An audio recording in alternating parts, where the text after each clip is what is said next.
Ladies and gentlemen, this war between the Ukraine and Russia will disrupt the global food supply.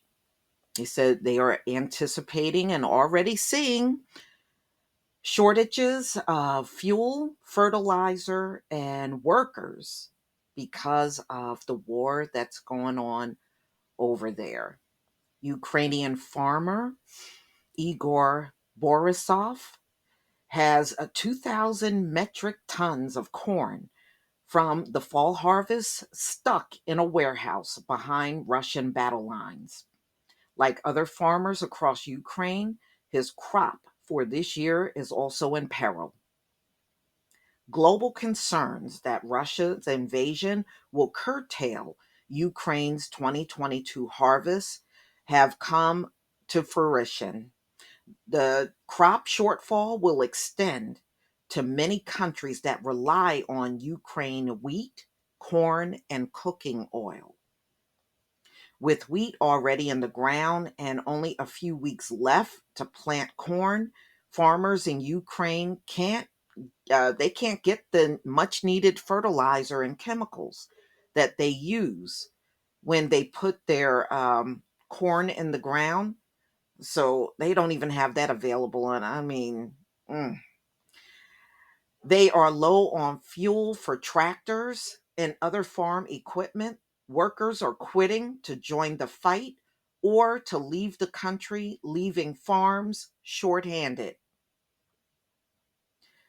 Mr. Borisov said he and other farmers need to start their corn, sunflower, and barley crops in April and May.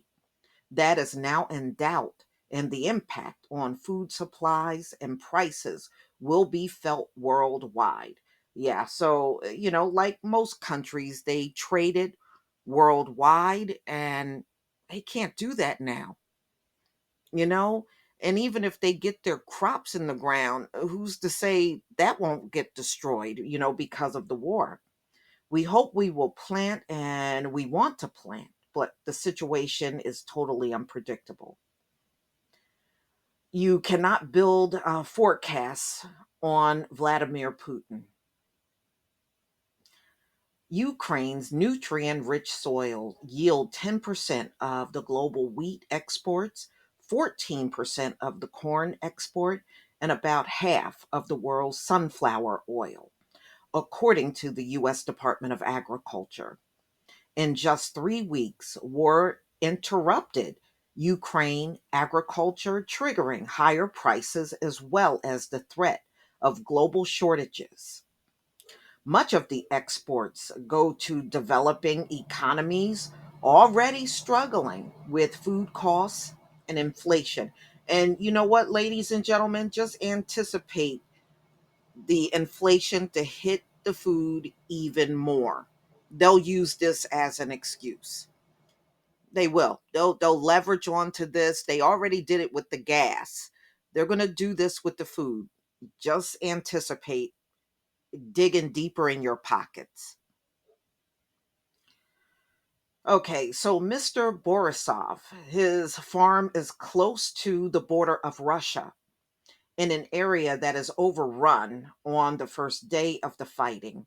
He had been away when the Russians invaded. His parents, who lived close to his farm, called him to say hundreds of tanks were moving past the fields.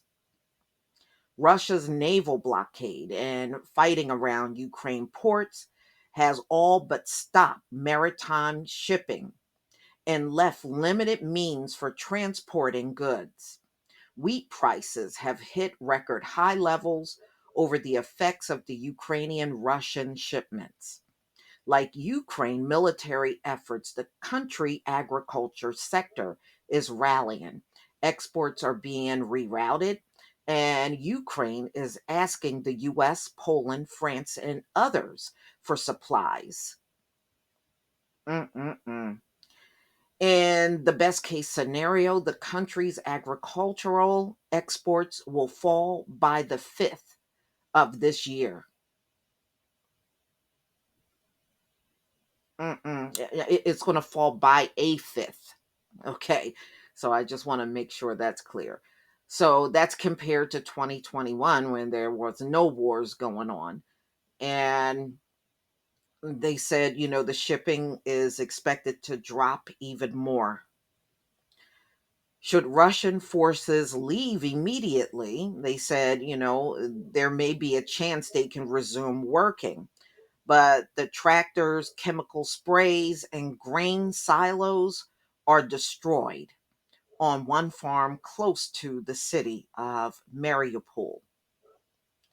Some of his workers are left to join the country's defense. Mm-mm-mm.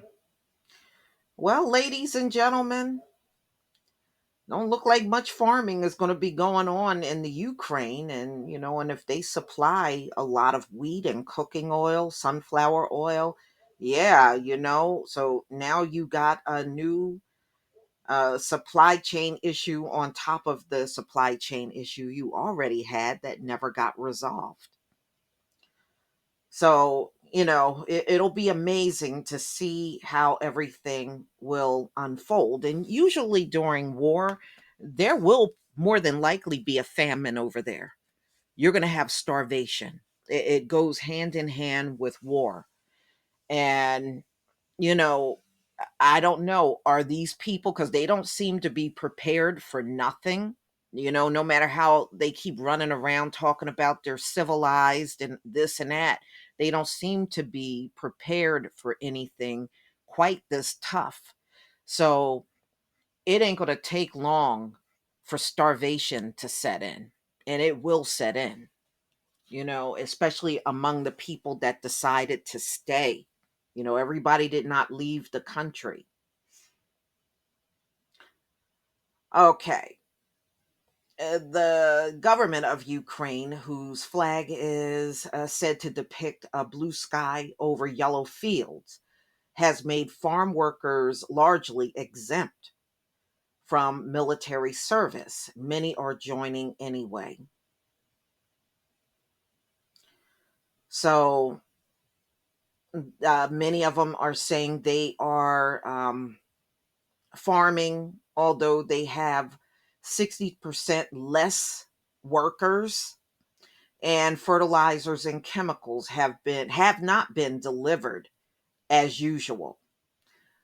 Fuel typically buy from, Ukraine usually buy their fuel from Russia and Belarus.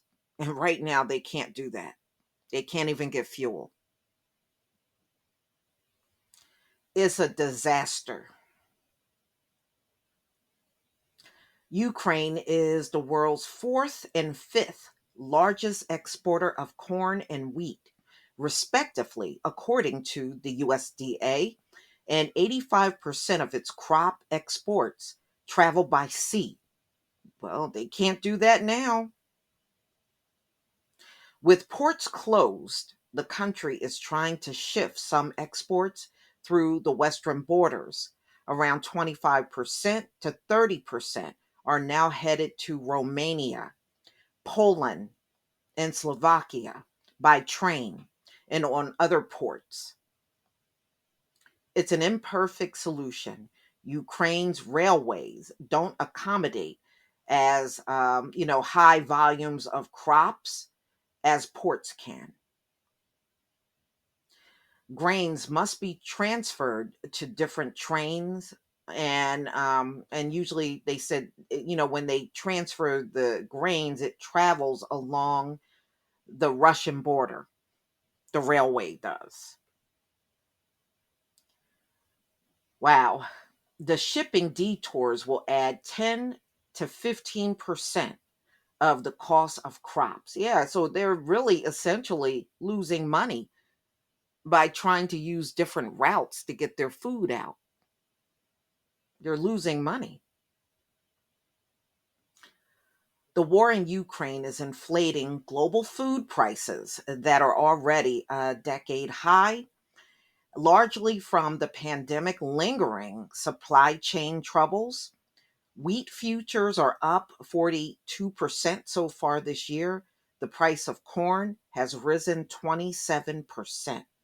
Worsening food supply prospects, Russia Also, a major grain exporter is struggling to get its crops out of the Black Sea. JP Morgan Chase and Company estimated a decline of 60% in Russian grain shipments in the second week of March compared with a typical volume for that period in past years. So y'all, look like what's going on over there is going to trickle down across the whole world. This is why I was trying to tell y'all in the beginning, you really can't fully ignore this, because even if you don't have any family in the military, you sure feeling the pain at the pumps, aren't you? And you're going to feel the pain even more in your grocery stores. So let's hope it don't get too much worse, but I have a feeling it will. But y'all, please tell me what you think. I didn't know most of the sunflower oil came out of there. Wow. I mean, you learn something new. Please leave your comment and subscribe. Don't forget to hit on the notification bell, and I'll see you on the next video. Peace.